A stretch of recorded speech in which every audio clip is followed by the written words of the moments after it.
ముగ్గురం ఆ ప్రవాహంలో కొట్టుకుపోయాం. దైవవశాత్తు నేను మాత్రం బ్రతికి బయటపడ్డాను.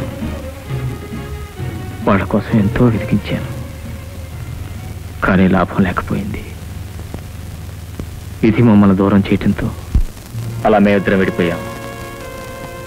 రాధ నాకు శాశ్వతంగా దూరం అయిపోయింది అనుకున్నాను. జీవితంతో రాజీ పడ్డాను. నేను పెళ్లి చేసుకున్నాను.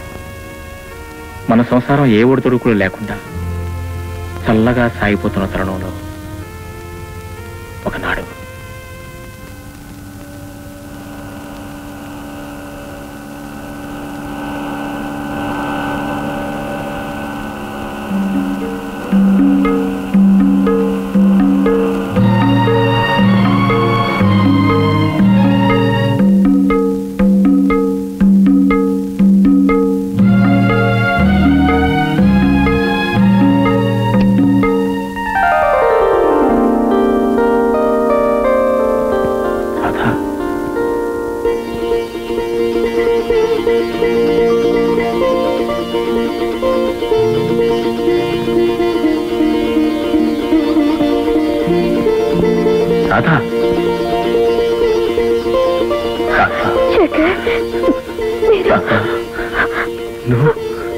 నువ్వు బ్రతికే ఉన్నావా?